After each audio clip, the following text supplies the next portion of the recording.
Hello everyone, कैसे हैं आप सभी। आई होप कि आप सभी अच्छे होंगे। मैं जीत सिंह स्वागत करता हूं आपका हमारी यूट्यूब चैनल हेलो स्कूल में। तो हम आज क्लास 10th फिजिक्स से जो टॉपिक करने वाले हैं उसमें टॉपिक रहेगा सबसे पहला relation between F and R. F क्या है फोकल लेंथ और आर क्या है रेडियस ऑफ कर्वेचर। उसके बाद हम देखेंगे जो स्फेरिकल मिरर्स के द्वारा इमेजेस बनते हैं उन इमेजेस को। ठीक, तो आइए स्टार्ट करते हैं relation between F and R. उससे पहले यदि आप हमारे चैनल पर नए हैं तो प्लीज़ चैनल को सब्सक्राइब कीजिए और साथ ही साथ बेल आइकन को भी प्रेस कर सकते हैं जिससे कि आने वाली नई वीडियोस की नोटिफिकेशन आप तक पहुंचती रहे। तो स्टार्ट करते हैं। क्या दिया गया है? दिया है कि relation between F and R. अब जैसे कि मेरे पास क्या है, कॉन्वेक्स या कॉनकेव मिरर, तो मैं लेता हूँ कॉनकेव मिरर। आप किसी में भी कर लेंगे, दोनों से क्या रहेगा बिल्कुल सेम। और ये इसके पीछे मैं क्या कर दूंगा, पेंट।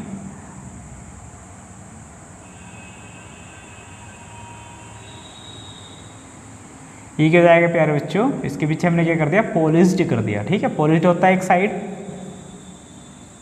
मतलब आउटर सरफेस पर कॉनकेव मिरर में आउटर सरफेस पर क्या होता है, पॉलिश्ड, और इनर वाला क्या होता है, रिफ्लेक्टिंग सरफेस। उसके बाद ये क्या हो जाएगा, इसकी प्रिंसिपल एक्सिस, ये हो जाएगा इसका पोल, ये हो जाएगा इसका सेंटर ऑफ कर्वेचर, और ये हो जाएगा इसका प्रिंसिपल फोकस। क्लियर?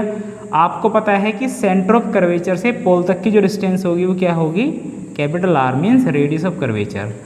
और प्रिंसिपल फोकस से प्रिंसिपल फोकस से पोल तक की जो डिस्टेंस हो जाएगी वो हो जाएगी फोकल लेंथ एफ। क्लियर है बात ये? ठीक। उसके बाद चलो हम कर लेंगे लेट फोकल लेंथ जो है एफ वो कितनी है, एक्स यूनिट।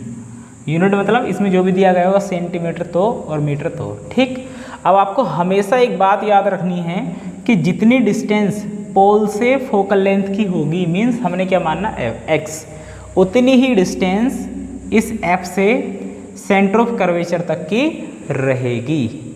क्लियर है ये बात?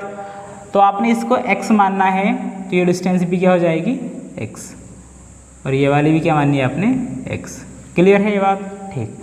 तो अब देखो डायग्राम में ध्यान से, P और C जो क्या है रेडियस ऑफ कर्वेचर R, तो R कितना हो जाएगा बच्चों इस हिसाब से, ये वाला x प्लस ये वाला x, तो x प्लस x, इसको आप कह देंगे इक्वेशन नंबर फर्स्ट। तो नीचे कितना हो जाएगा, 2x यूनिट, इक्वेशन सेकंड। अब आपको क्या करना है, इस x की वैल्यू जो f है वो इक्वेशन सेकंड में रखनी है, तो करेंगे।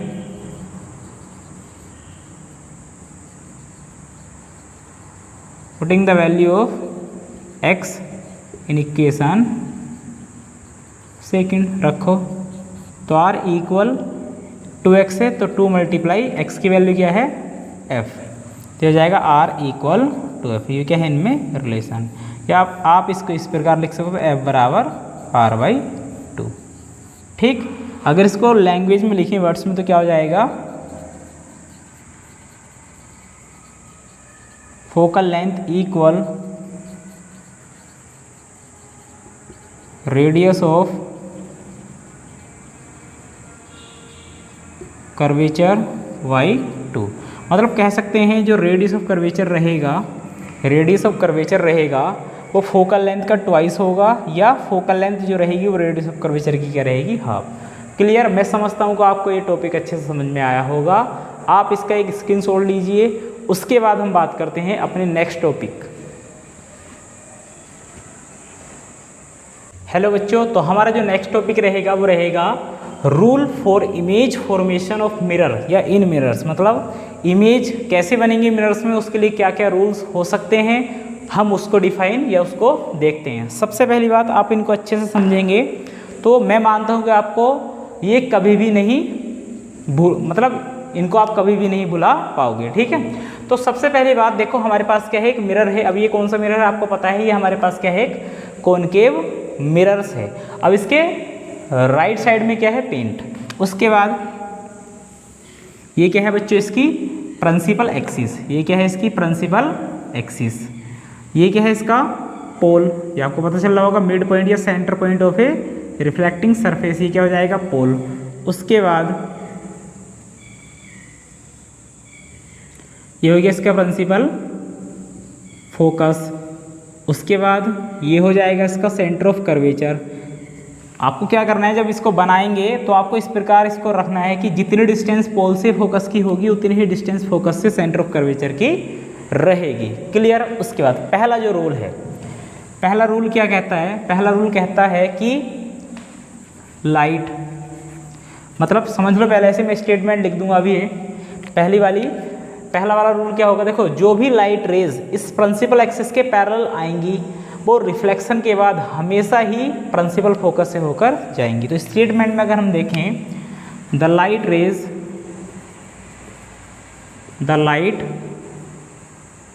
Rays coming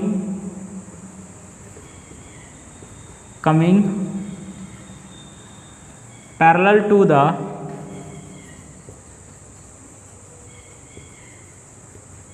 principal axis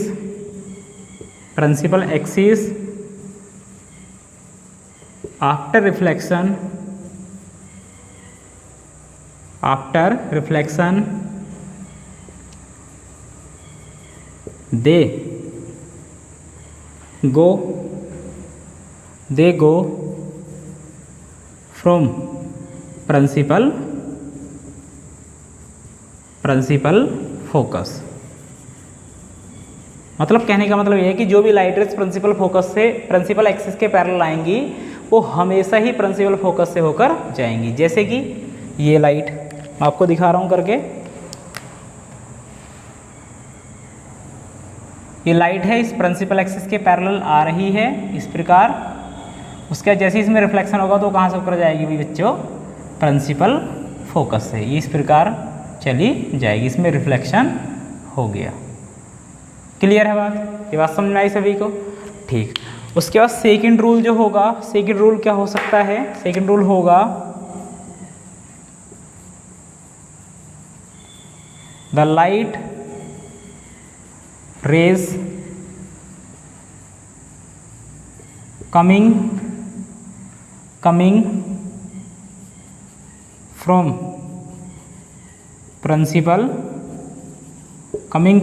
principal focus,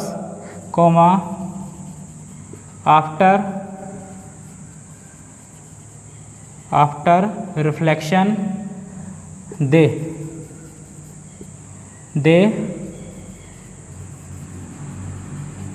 go from parallel to principal axis। मतलब क्या है, इसके अपोजिट है बिल्कुल। मतलब जो लाइट रेज इस प्रिंसिपल फोकस से होकर आएंगी वो रिफ्लेक्शन के बाद कहाँ से होकर जाएंगी बच्चों, प्रिंसिपल एक्सिस के क्या हो जाएंगी, वो पैरेलल। जैसे कि ये देखेंगे डायग्राम में, एक लाइट रेज है जो प्रिंसिपल फोकस से होकर आ रही है, इस प्रकार आ रही है। अब इसमें जैसे ही रिफ्लेक्शन होगा तो प्रिंसिपल एक्सिस के क्या हो जाएगी, पैरेलल। प्रिंसिपल एक्सिस के क्या हो जाएगी, पैरेलल। ये आपको बात समझ में आई। ठीक, ये आपको बात समझ में आ गई होगी। क्लियर। उसके बाद थर्ड रूल क्या है, देखो इन दो को समझो अच्छे से। पहले ये आपको लिंक कर गया होगा आपके माइंड में क्या, कि एक लाइट रेज तो वो है जो प्रिंसिपल एक्सिस के पैरेलल आ रही है, तो वो कहाँ से होकर जा रही है, प्रिंसिपल फोकस से। दूसरी वो जो प्रिंसिपल फोकस से होकर आ रही है तो कहाँ से जा रही है, प्रिंसिपल एक्सिस के पैरेलल होकर जा रही है। मतलब ये दोनों एक दूसरे के क्या हैं, अपोजिट। अब इसमें थर्ड रूल क्या हो सकता है, थर्ड रूल है if light rays coming from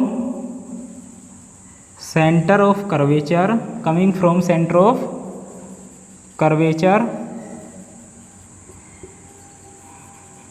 after reflection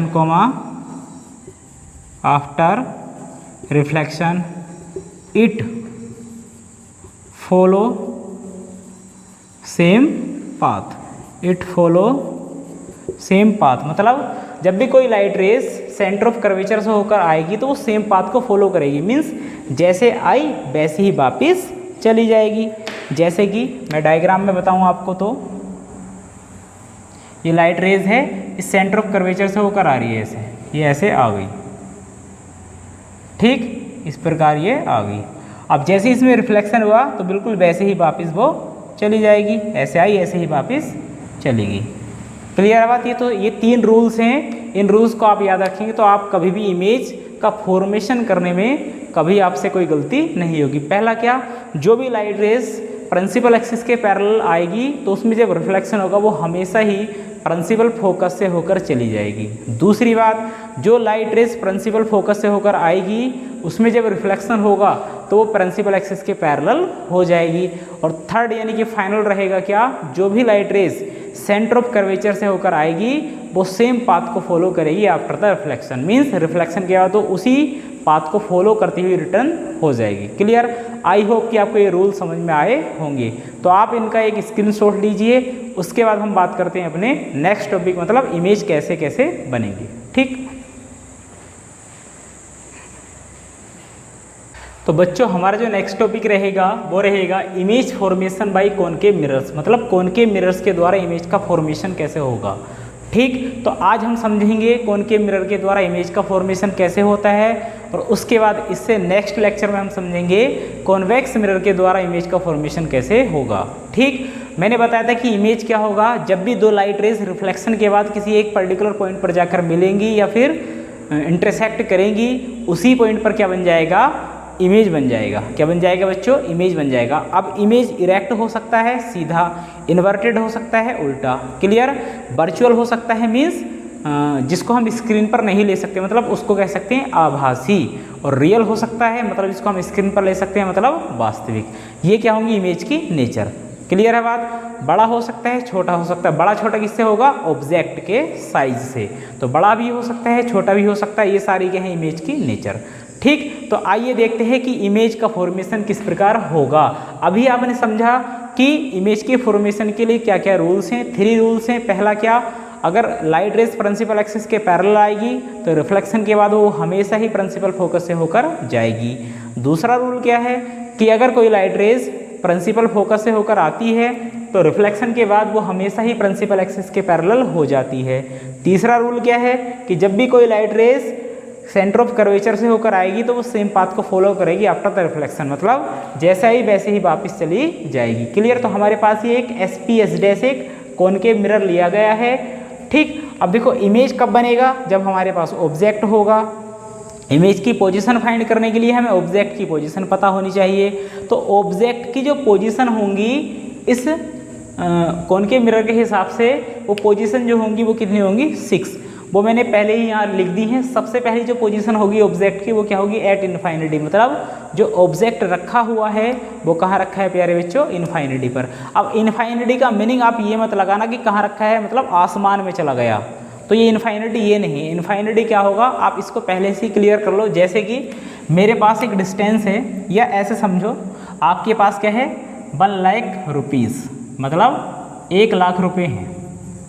क्या है आपके पास, 1 लाख रुपये। ठीक, अब इस 1 लाख रुपये में से आपने 1 रुपया किसी बैगर या फिर भिखारी को दान में दे दिया। किस में दे दिया, दान में। तो आपके पास कितने बचे बच्चों, 99,999। क्लियर? आपके पास अब जो अमाउंट बचा कितना बचा, इतना बचा। क्या आप पर 1 रुपया भिखारी को देने पर आप पर कोई इफेक्ट पड़ा? आप कहोगे ऑब्वियस बात है इस पर कोई इफेक्ट पड़ने वाला नहीं है। क्यों? क्योंकि मेरे पास जो रुपए थे वो कितने थे, 1 लाख रुपए। मैंने 1 रुपया किसी को दान दे दिया तो मेरे पास जो अब बचे हैं 99,999। अभी भी मेरे पास जो राउंड फिगर है वो कितने की है, 1 लाख रुपए की, तो मेरे पास कोई इफेक्ट पड़ने वाला नहीं है। सेम उसी प्रकार अगर मेरे पास क्या है, 100 सेंटीमीटर या फिर 1 लाख सेंटीमीटर डिस्टेंस है मेरे पास, मैंने 1 सेंटीमीटर किसी को दे दी। ठीक, तो उस डिस्टेंस में से 1 सेंटीमीटर निकलने पर उस बड़ी वाले डिस्टेंस पर कोई इफेक्ट पड़ने वाला नहीं है। बस यही डिस्टेंस क्या कहलाएगी, वेरी लेस डिस्टेंस की कंपैरिजन में जो लार्ज डिस्टेंस होगी उसी को हम बोलते हैं क्या, इन्फाइनिटी। तो आपके माइंड में अच्छे से समझ में आया होगा। ठीक, चलो तो पहली जो पोजीशन होगी हमारी बच्चों वो क्या हो जाएगी, एट इन्फाइनिटी। क्लियर? तो इन्फाइनिटी का मीनिंग आप समझ ही चुके हो। दूसरी पोजीशन जो हो जाएगी वो क्या हो जाएगी, बियॉन्ड सी। बियॉन्ड सी, अब बियॉन्ड सी मतलब सी के पीछे। हम इसको इस प्रकार भी लिख सकते हैं, बिटवीन इन्फाइनिटी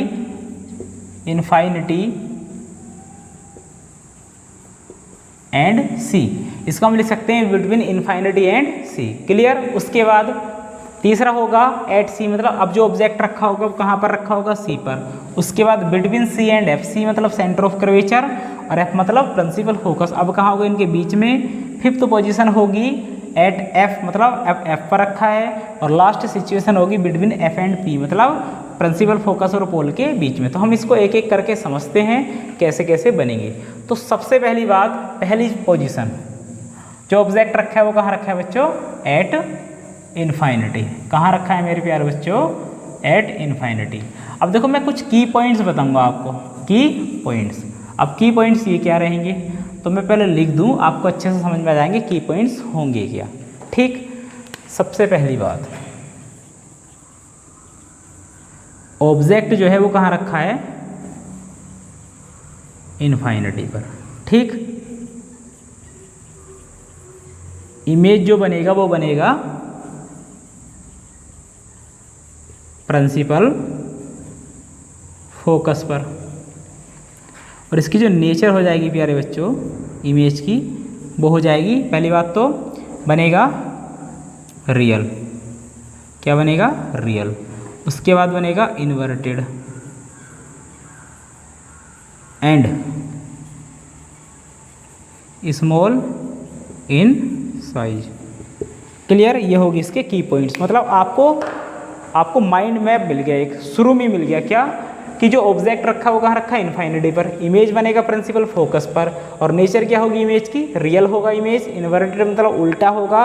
और कैसा होगा, स्मॉल इन साइज। तो मैं बता दूं कि वेरी स्मॉल बनेगा। कैसा बनेगा, वेरी स्मॉल।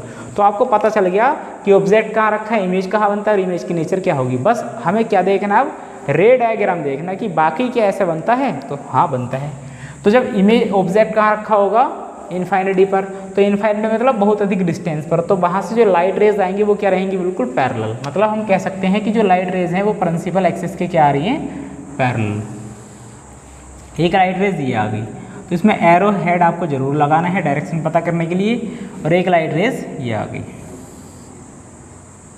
क्लियर। ये तो होगी पोजीशन ऑफ ऑब्जेक्ट, मतलब इन्फाइनिटी से आ रही है, ऐसे कर दो इसको। ठीक।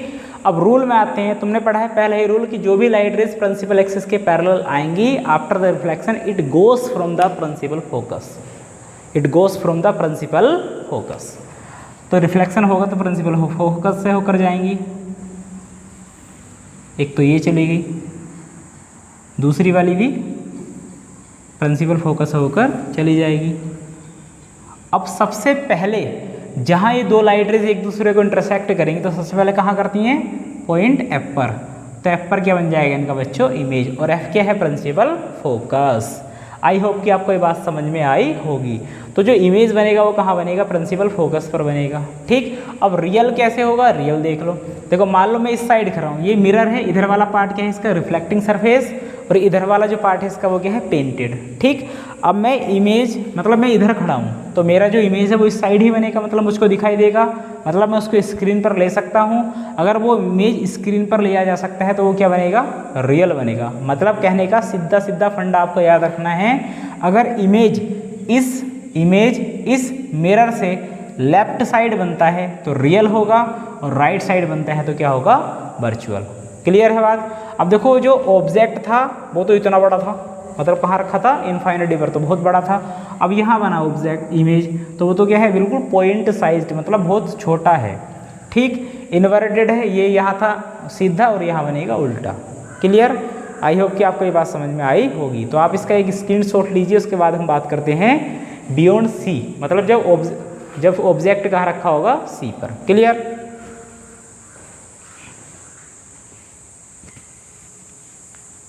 तो बच्चों बात करते हैं हम अपने नेक्स्ट पोजीशन की। नेक्स्ट पोजीशन क्या है, बियॉन्ड सी, मतलब अब जो ऑब्जेक्ट रखा है वो कहाँ रखा है, सी से कुछ पीछे रखा है, या हम कह सकते हैं सी से पीछे होगा, मतलब यहाँ तो इन्फाइनिटी और सेंटर ऑफ कर्वेचर के बीच में रखा हुआ है। ठीक। तो की पॉइंट्स देखते हैं कहाँ बनेगा, कैसे बनेगा। ऑब्जेक्ट रखा है बियॉन्ड सी, मतलब इमेज बनेगा बिटवीन सी एंड एफ, मतलब सेंटर ऑफ कर्वेचर और फोकस के बीच में इमेज बन जाएगा। क्लियर। नेचर क्या होगी, अब इधर बन रहा है तो रियल होगा, इन्वर्टेड मतलब उल्टा होगा, और कैसा बनेगा, स्मॉल साइज। देखते हैं इसका रे डायग्राम। तो ऑब्जेक्ट रखा है यहाँ, ये ऑब्जेक्ट हो जाएगा,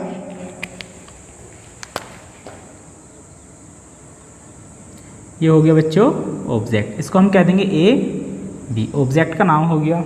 अब क्या होगा, देखो लाइट रेज, एक लाइट रेज तो हो जाएगी प्रिंसिपल एक्सिस के पैरेलल, ये इस प्रकार लाइट रेज जा रही है। जब इसमें रिफ्लेक्शन होगा तो वो कहाँ से होकर आएगी, प्रिंसिपल फोकस से, ये प्रिंसिपल फोकस से होकर लाइट रेज आ जाएगी। ठीक, इसमें रिफ्लेक्शन हो गया, ये ऐसे आ रही है। क्लियर है बात। अब यहाँ से दूसरी लाइट रेज जाएगी प्रिंसिपल फोकस से होकर ऐसे,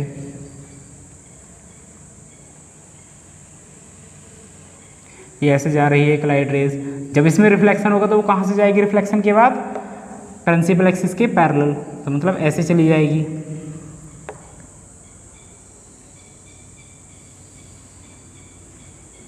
इस प्रकार ये स्केल से बनाएंगे तो आपको बिल्कुल स्ट्रेट बनेगी। ठीक है बच्चों, ये थोड़ा यहाँ से गड़बड़ हो गई, कोई नहीं, इससे कोई इश्यू नहीं है, आप घर प्रैक्टिस करेंगे तो अच्छे से हो जाएगी।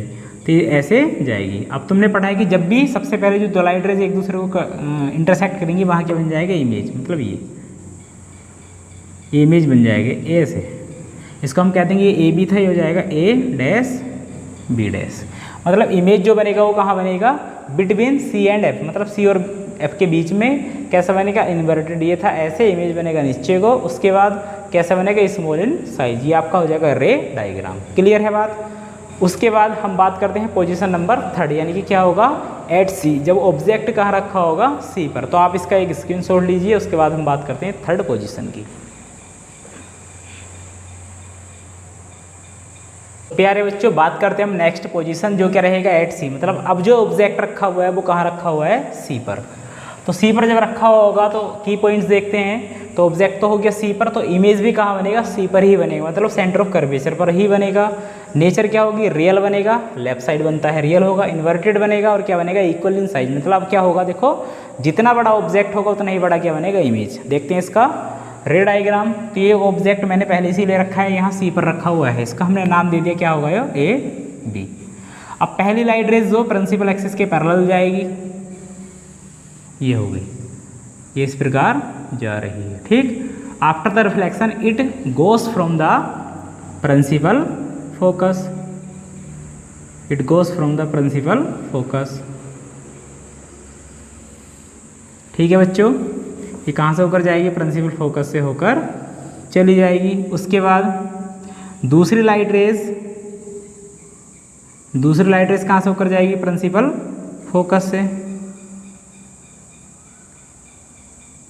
ठीक, अब जैसे ही इसमें रिफ्लेक्शन होगा तो क्या होगी, प्रिंसिपल एक्सिस के क्या हो जाएगी बच्चों, पैरेलल। तो प्रिंसिपल एक्सिस के जब पैरेलल हो जाएगी तो इस प्रकार, रिफ्लेक्शन के बाद क्या हो जाएगी, कुछ इस प्रकार, यानी कि ऐसे वो चली जाएगी। आप स्केल से बनाएंगे तो अच्छा बनेगा, और ये इसको आगे बढ़ा देंगे, ये ऐसे जा रही है। अब जहाँ ये दोनों लाइट रेज एक दूसरे को डिवाइड करेंगे, सॉरी, जब ये दो लाइट रेज एक दूसरे को क्या करेंगे, इंटरसेक्ट, तो वहाँ क्या बनेगा, इमेज। इसको मिला देंगे, इस सी को अलग लिखेंगे कुछ, ये ऐसे सी है, इसको मिला देंगे तो ये हो जाएगा ए डैश बी डैश। तो मतलब कहाँ बना इमेज, सेंटर ऑफ कर्वेचर पर ही क्या बन जाएगा, इमेज। क्लियर। आई होप कि आपको ये बात समझ में आई होगी। तो आज बच्चों इतना ही रहने देते हैं, कल करेंगे नेक्स्ट बात क्या रहेगी, 3 पोजीशन हम कल करते हैं, ये वाली तीनों पोजीशन, और कल ही हम बताएंगे कि कॉन्वेक्स मिरर के द्वारा कैसे इमेज बनते हैं। तो आपको अच्छे से जो आज लेक्चर पढ़ा है उसको रिवाइज करना है। ठीक, अगर वीडियो अच्छी लगी तो लाइक करना, शेयर करना, और चैनल को सब्सक्राइब करना ना भूलें। जब तक के लिए ऑल द बेस्ट, मिलते हैं एक नई वीडियो के साथ।